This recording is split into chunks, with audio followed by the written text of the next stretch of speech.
Tonight's entry, pull up a chair. The story you are about to live did not happen, but it could have. Step into the page. The lawyer's office smells of old paper and peppermint.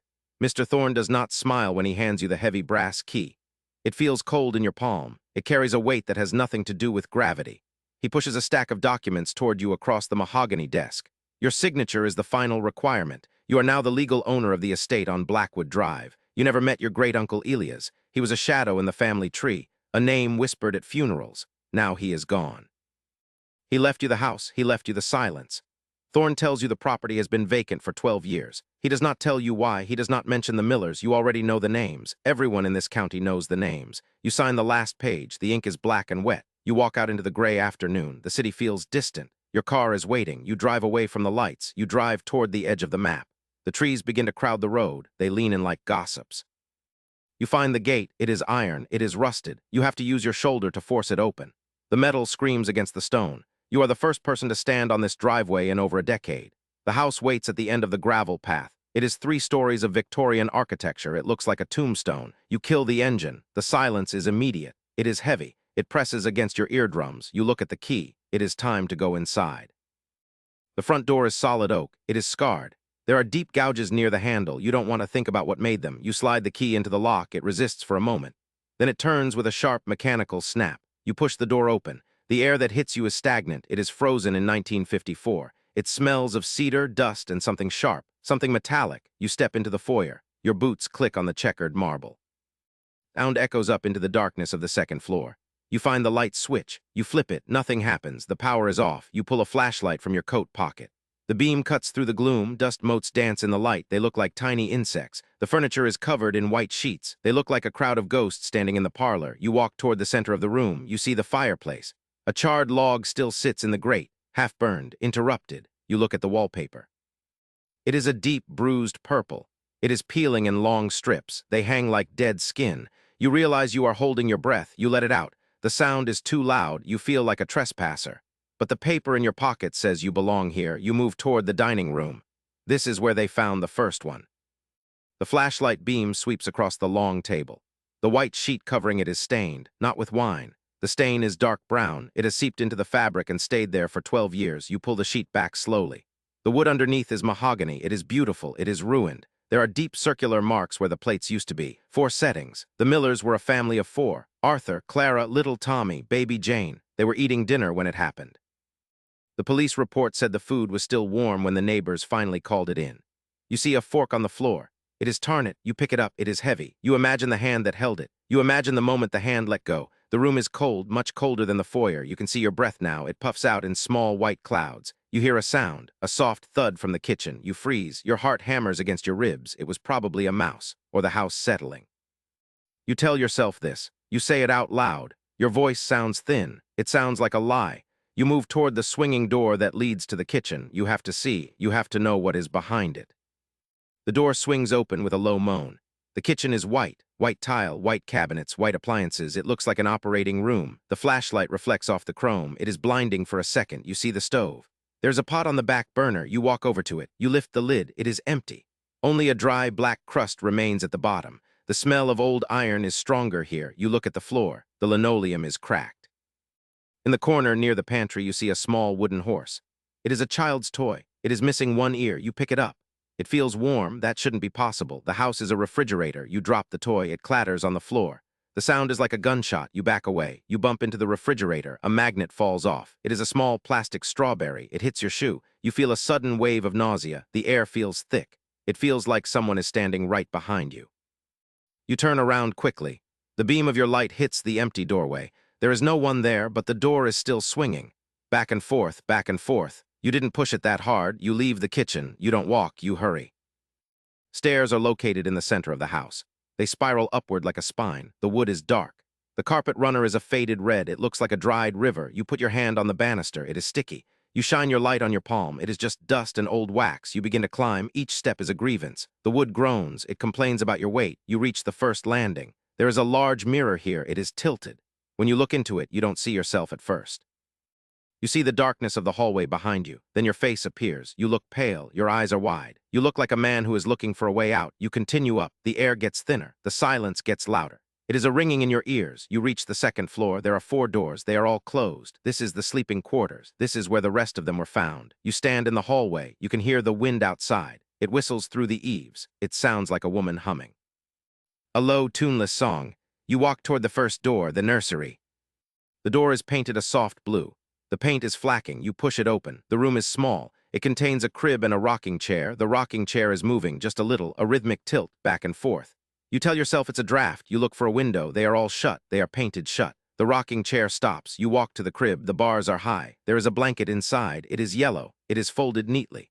This is where baby Jane spent her last night.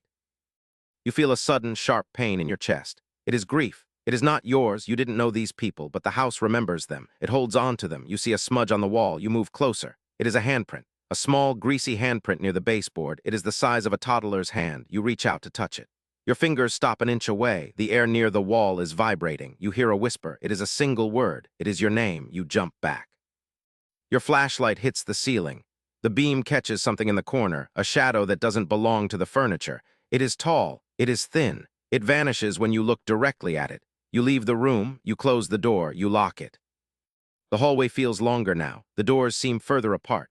The carpet feels soft. Too soft, like walking on moss or hair. You walk toward the master bedroom. You see something on the floor. It is a trail of black dots. You lean down. They are dead flies, hundreds of them. They form a line that leads directly under the door of the study. You don't want to go into the study. You want to go back to the stairs. You want to go back to your car. You want to go back to the city where people are loud and the lights are bright. But you can't move your feet toward the stairs. Your body feels heavy. You feel a pull. It is a magnetic force. It is coming from the end of the hall. You walk toward the study. You turn the knob. It is already unlocked. The door drifts open. The smell of tobacco and old leather hits you. This was Elias' room before he died. Before the Millers, this house has a long history of men who lived alone, men who listened to the walls.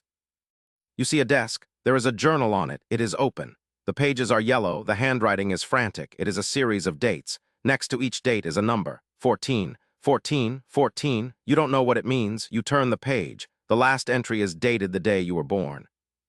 You sit in the leather chair. It sighs as it takes your weight. You read the journal. Elias wrote about the walls. He wrote about the things that live in the gaps between the bricks. He didn't believe in ghosts. He believed in echoes. He thought the house was a recording device. It captures the worst moments. It plays them back on a loop. He wrote that the Millers didn't die because of a person. They died because the house was hungry. It needed a new story. He wrote that he tried to leave, but the road wouldn't let him. The driveway just led back to the front door. You look at the window. The rain has started. It is a heavy, rhythmic drumming. You look at the journal again. The numbers, 14.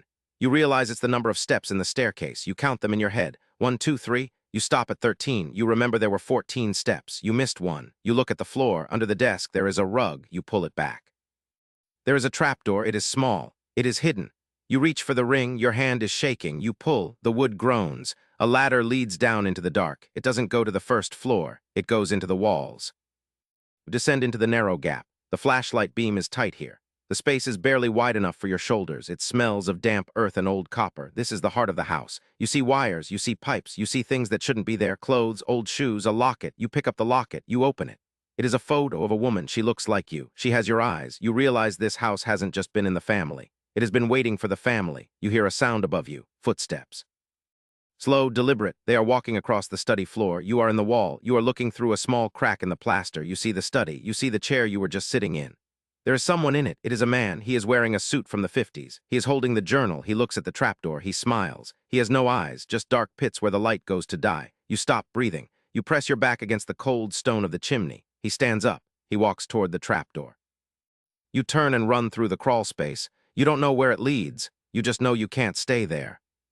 You burst through a small panel in the wall. You are in the master bedroom. It is the largest room in the house.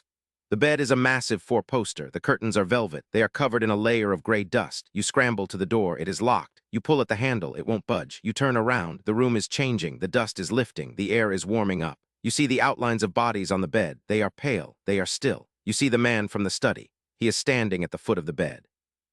He is holding a heavy glass pitcher. He isn't a killer. He is a provider. He is pouring something into 4 glasses on the nightstand. It is a dark, thick liquid. He turns to you. He holds out a 5th glass. He doesn't speak. He doesn't have to. The house is speaking for him. It is a vibration in the floor. It is a hum in the glass. It says that you are home. It says that the inheritance is complete. You take the glass. Your hand moves on its own. You don't want it. You are screaming inside. But your face is calm. Your face is a mask. You bring the glass to your lips. It tastes like iron. It tastes like the foyer. You lie down on the floor. The carpet feels like a blanket. The ceiling is very far away. You can see the stars through a hole in the roof, or maybe they are just spots in your eyes. You aren't afraid anymore. The fear has been replaced by a heavy, cold peace. You hear the house breathing. It is a slow, rhythmic sound. It is the sound of the wind in the eaves. It is the sound of the settling stone. You think about your car at the end of the driveway. It feels like something from a dream. You think about the lawyer and the peppermint. You think about the world outside. It is so loud. It is so fast. Here time has stopped. You are part of the recording now. You are a new track on the loop. You see the family. They are standing around you. They aren't scary. They are just tired. They have been waiting for someone to join the circle. The man with no eyes sits in the rocking chair. He begins to move back and forth, back and forth. The sound is a lullaby. You close your eyes. You feel the house settle around you. It is a perfect fit. Morning comes, but you don't see it. The windows are thick with grime. The house is silent again. The iron gate at the end of the drive is still rusted shut. But there is a sound, a car engine. It is a modern sound. It is sharp and out of place. It stops at the gate. A young man gets out. He is wearing a suit that is too big for him. He looks at a piece of paper in his hand. He looks at the house. He looks nervous. He looks like he wants to turn around, but he doesn't. He has a key. It is a heavy brass key. He walks up the driveway. He doesn't see you watching from the second-story window. He doesn't see the shadow in the foyer. He reaches the porch. He puts the key in the lock. He is about to step into the page. Another entry, another life that was not yours. Until next time.